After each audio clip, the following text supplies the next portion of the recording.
Welcome to the SVP100. Please listen carefully as there may be a few minor changes to the race format this year.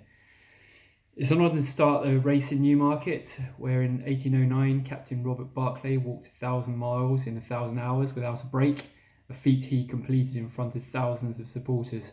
So be glad that you only have to cover 63 miles in the race. I'm going to take approximately 5 minutes to run through some safety notes ahead of the race, so please listen carefully. Please make sure you have read through the detailed instructions that have been emailed to you. The following briefing is to highlight some of the key points from the document. In particular, please log into your profile on the Race Director website where you have registered for the race. Check your mobile number, email address and emergency contact details while you're on there. Firstly, before starting to run, please make sure you have my number recorded on your phones. This will be written on a sheet of paper by the bag drop and by the start line, and this number is only to be used in an emergency. If there is a serious medical emergency, use 999 in the first instance and then inform me. The route is marked with way markers, tape, glow sticks, etc. So there should be really no excuses to get lost. But I know quite a few of you like to try your best to get bonus miles from the race. If you do get lost, check your maps or phones and retrace your steps to the last marker you saw. Please don't call me to tell me that you're in a field next to a tree. If you are completely lost, text me your name, running number and what 3 words location, and we'll try our best to help. You will start off by running along the footpath on the edge of the A1304. Do not run in the road when overtaking people, as there should be adequate space on the path and on the verge. On leaving Newmarket, please give way to any racehorses. These magnificent beasts have priority over humans in the global centre of thoroughbred racing. For those running with poles, please don't use them on the Devil's Dyke, as it's a site of special scientific interest.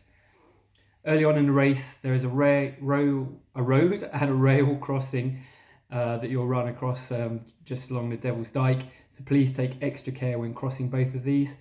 Make sure your running numbers are visible as you approach the aid stations. The timing beacons are at the aid stations, so make sure your time is recorded when you're passing through. As you enter the aid stations, call out your number and confirm the volunteers have recorded this. You'll need to use hand sanitizer before entering the aid station. The cut-offs at the aid stations will be strictly enforced. You must leave the aid station before the cut-off. If you're behind the cut-off times, please hand over your race number to the volunteers. The volunteers will inform you if you are close to these cut-off times. Please be respectful of our volunteers along the course. They're giving up their spare time to ensure that you have a successful and enjoyable race.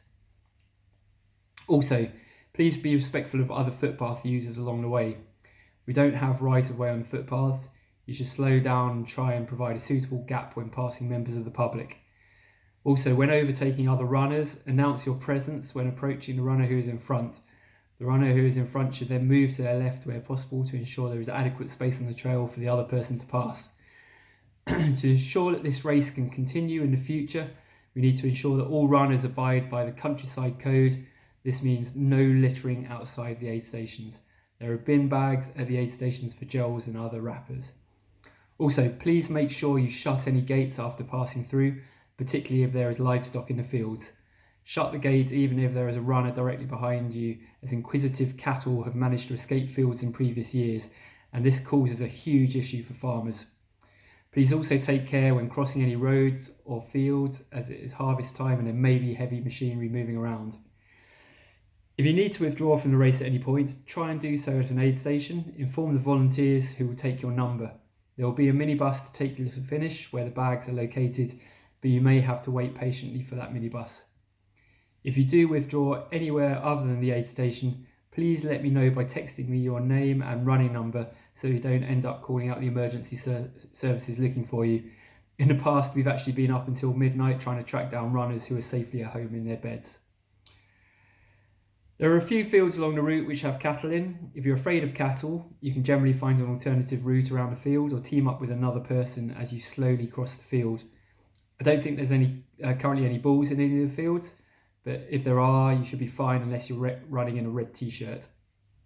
Please make sure you keep yourselves well hydrated along the course, particularly if it's a hot day, and make sure you start eating solid foods early to keep your energy levels up. Keep an eye on your fellow runners. If you see anyone in trouble, stop and make sure they're okay and check whether they need help. If you watch their back, they'll watch yours. There will be hot food available at the finishing area in Brantham. You'll not be allowed into the bar in muddy gear, so please make sure you've changed before trying to enter. The volunteers at the finishing line will reunite you with your bag. Last thing to say, we hope you enjoy the route and thanks for joining us. The very best of luck, and I look forward to seeing many of you at the finishing line.